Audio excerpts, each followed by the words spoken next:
There's trouble in paradise in the Russells' household, and all this talk of divorce is making it seem like George and Bertha might not last until the end of the season.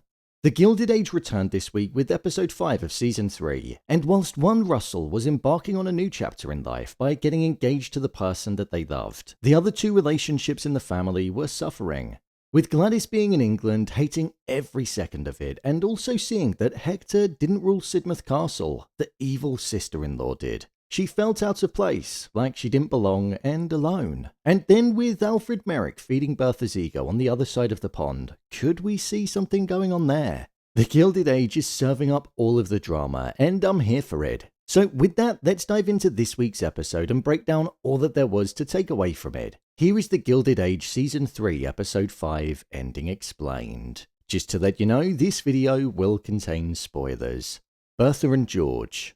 Bertha and George's relationship is one that feels like it's definitely heading in the direction of Alva Belmont and William K. Vanderbilt, the two real figures that they're said to be based on. They were married for 20 years, but they ultimately ended up getting divorced, and now with the entire season seeming to be focused on divorce amongst the characters, and that topic being drip-fed to us through the likes of Mrs. Astor's daughter and also Aurora. Could it be building towards the biggest and most shocking one of them all, Bertha and George Russell? George has been growing slightly frustrated with Bertha throughout the season, especially when it comes to their daughter Gladys and the fact that Bertha forced her to marry somebody that bettered her position in society, rather than for love. And with George now seeing that Gladys is extremely unhappy in England, it's made him see Bertha's true colours and the selfish nature that she's got. Pair that with the fact that George saw that Bertha was unhappy at the news of Larry marrying Marion, and that she didn't think that Marion was the right type of woman for him. George was just getting fed up with the constant resistance.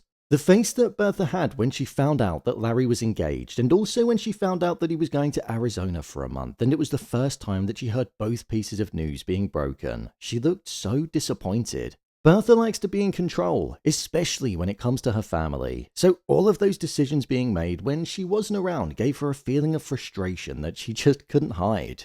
With George, we're seeing his mind be in a terrible state due to the fact that the railroad project that he's looking to set up isn't financially viable because he doesn't have enough money, and if he puts all of the money that he has into it, then it won't be worth it as he'll risk losing his fortune. This was why he met with Alfred Merrick, who owned part of the Central train line, and he wanted to get his backing following it being sold. However, Merrick refused to sell. What I thought was particularly interesting to see was that Alfred Merrick and Bertha hit it off instantly in conversation. He was complimenting her, her ego, and you could tell that Bertha was loving every second of it. There was a focus on the fact that Alfred had never married, and it just makes me think that there could be something that might end up going on between both Bertha and him, especially seeing how it feels like George and Bertha are going to go through a difficult time. George was sitting there fully aware of what Alfred was doing, and the face that he had was one of intrigue, but also frustration, because he could see through the facade and ego boosting that he was doing. Right at the end of the episode, George received a letter from Gladys which mentioned how she was extremely unhappy in England, and it broke George's heart. It led him to blame Bertha for her meddling, and it connected back to him saying that Gladys walking down the aisle was like her walking towards a guillotine. Bertha said how she was going to be able to fix it, but George said that he didn't believe that she could anymore, and that if she went to England, she shouldn't expect him to be there when she got back. So it truly did show that he'd reached the end of his tether with her. This is why I think there's been a heavy focus on divorce, because it's going to build towards this power couple ultimately no longer being together. I also think that's why we're going to see Bertha looking to lift the ban on divorced women not being allowed at the Newport Ball, because she might well be aware of the fact that she could soon be on the way to being one. Gladys and the Duke. The opening shot of the episode with the rain hitting the water felt like it perfectly summed up the fact that this scene was taking place in England due to the stereotypical weather. But also, it encapsulated the mood at Sidmouth Castle. That feeling of being out of place, alone, and almost like the laughingstock of the group was exactly what Gladys was going through.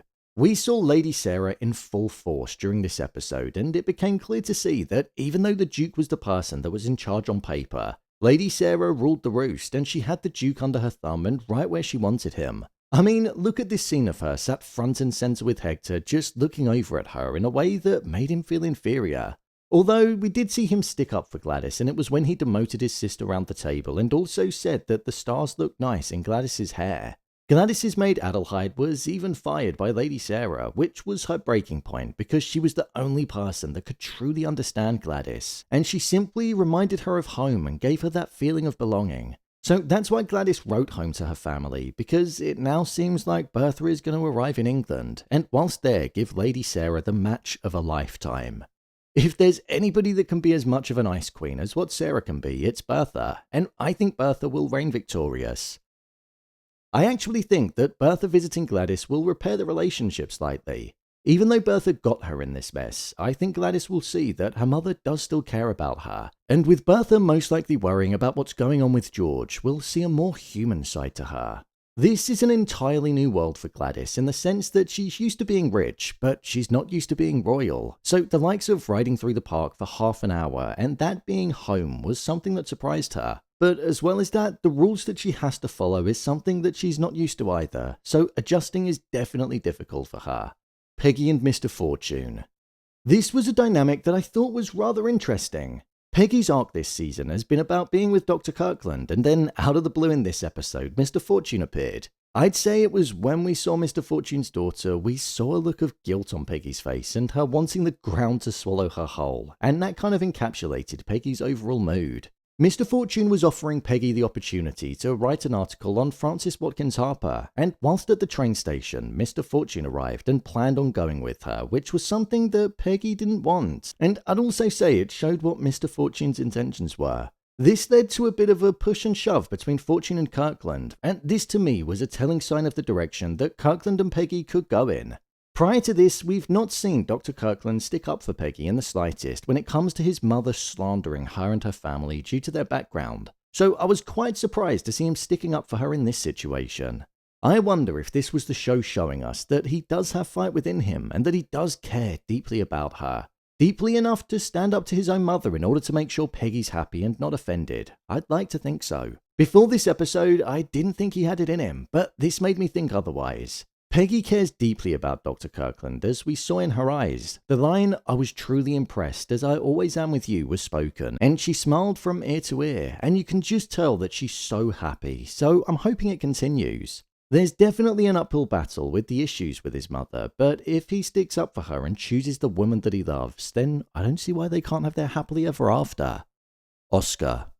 With regards to Oscar, he didn't get that much of a feature in the episode, but what we did find out was that Maude Beaton, the woman who scammed Oscar out of all of his family's fortune in season 2 of the show, was now working at the Haymarket. I imagine this is going to lead to Oscar to want to go after her and to dig deeper into why she swindled him and his family out of their fortune and what happened with the money, especially if she's now resorted to working at the Haymarket for money. What could have possibly happened to it, and did she spend the fortune down the drain? The fact that Larry went up to Oscar was something that I quite liked. It already felt like brother-in-law duties and that he had his back, which I thought was a nice touch. Although it seems like Larry being at the Haymarket is something that Marion isn't going to be best pleased with, and it could drive a wedge between the newly engaged couple already. My review of the episode. I did wonder how this episode of the show would be, following on from what I thought was the best episode that the show has ever produced with the wedding, but it managed to follow on in a way which kept the momentum. It had just as much drama, maybe even more, so they overcompensated because they knew that, and it showed that there was even more to come. George and Bertha are obviously at the heart of this season, and their story is definitely the most gripping. In knowing how the true events go, it does make me wonder if the show's going to follow suit, or if they're going to go down a completely different pathway. The overall mood of divorce being ingrained at the core of this season, and it happening to side characters, just leads me to think that the biggest names of them all are going to suffer it, and it's all subtly building towards it. The introduction of Alfred Merrick was a good way of also showing us that Bertha's ego likes to be fueled and George just isn't doing it anymore, so it highlighted that divide even more too. Having the story being split between the States and England was something that I was slightly concerned about, but I didn't feel the disruption at all, to be honest.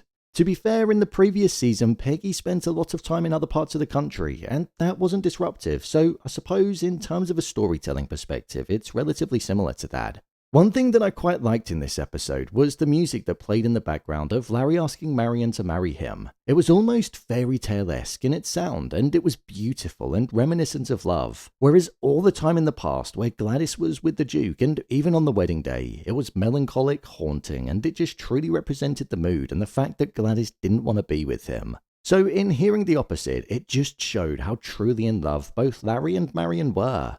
When it comes to how this season is overall, I think this could genuinely be the best season of the Gilded Age. It's just delivering week after week, and it's the most drama-filled and hooked to the show that I've been. Last season was good, but this season, with the wedding, the conflict between Bertha and George, the topic of divorce, Agnes and Ada's new dynamic, Peggy and the judgment that she and her family are facing, you can just tell that the stories are so well thought out this time round, and I'm really impressed. So, there you have it, The Gilded Age Season 3 Episode 5 Ending Explained.